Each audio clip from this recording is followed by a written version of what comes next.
നമസ്കാരം. ദേവികുളം മുൻ MLA S Rajendran ബിജെപിയുടെ കേരളത്തിന്റെ പ്രഭാരിയായ പ്രകാശ് ജാവദേക്കറുടെ ദില്ലിയിലെ വസതിയിലെത്തി രാജേന്ദ്രൻ കൂടിക്കാഴ്ച നടത്തിയതിന്റെ ദൃശ്യങ്ങളടക്കം നിലവിൽ പുറത്തു വന്നിട്ടുണ്ട്. എന്തായാലും രാജേന്ദ്രൻ ദില്ലിയിൽ തന്നെ തുടരുകയാണ് എന്ന റിപ്പോർട്ടുകളും പുറത്തു വരുന്നു.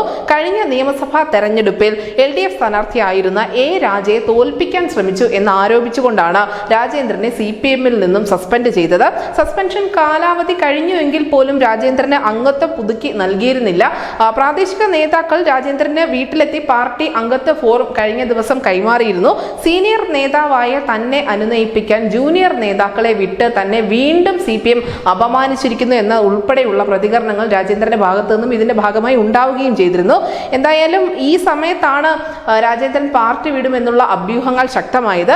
BJPയുടെ ചെന്നൈയിൽ നിന്നുള്ള ചില നേതാക്കളും മറ്റു ചില പ്രാദേശിക നേതാക്കളും രാജേന്ദ്രനെ കഴിഞ്ഞ മാസം ഇക്കാ നഗറിലെ വീട്ടിൽ വന്ന് കണ്ട് ചർച്ചകൾ നടത്തിയിരുന്നു. ഇതിനുശേഷം സംസ്ഥാന നേതാക്കളും രാജേന്ദ്രനെ സമീപിച്ചിരുന്നു. എന്നാൽ BJPയിലേക്ക് പോകുന്നു എന്നുള്ള ആരോപണം ആ സമയത്ത് രാജേന്ദ്രൻ നിഷേധിക്കുകയാണ് ഉണ്ടായത്. മാത്രമല്ല LDFന്റെ സ്ഥാനാർത്ഥിയായ ജോയ്സ് ജോർജിന്റെ ദേവികുളം മണ്ഡലത്തിലെ കൺവെൻഷനിൽ അദ്ദേഹം പങ്കെടുക്കുകയും ചെയ്തിരുന്നു.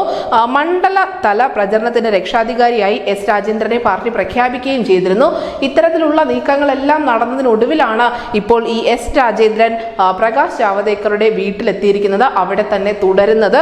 ഇടതുപക്ഷത്തു നിന്നുള്ള നേതാവ് BJPയിലേക്ക് എത്തും എന്നുള്ള സൂചനകൾ ഇതിനു മുൻപ് തന്നെ പുറത്തു വന്നിരുന്നു എങ്കിൽ പോലും ഇപ്പോൾ അത് വീണ്ടും ചർച്ചകൾ നിറയുകയാണ്. പത്മജ വേണുഗോപാൽ BJPയിലേക്ക് വന്നതിന് തൊട്ട് പിന്നാലെയായിരുന്നു രാജേന്ദ്രന്റെ ഈ ഒരു BJP പ്രഖ്യാപനത്തെ കുറിച്ചുള്ള ആദ്യ സൂചനകൾ പുറത്തു വന്നിരുന്നത്. ഇപ്പോഴത്തെ ദൃശ്യങ്ങളടക്കം അല്ലെങ്കിൽ ചിത്രങ്ങളടക്കം പുറത്തു വന്ന സ്ഥിതിക്ക് കേരളത്തിലെ ഇടതുപക്ഷ സഹയാത്രികരെല്ലാം തന്നെ വലിയ നിശബ്ദതയിലാണ്. പത്മജ വേണുഗോപാൽ BJP പാളയത്തിലേക്ക് എത്തിയപ്പോൾ കോൺഗ്രസിനെ വിമർശിക്കാൻ തുനിഞ്ഞിറങ്ങിയ ഒരു ഇടതുപക്ഷക്കാരനും ഇപ്പോൾ സൈബർ ഇടത്തിൽ സജീവമല്ല.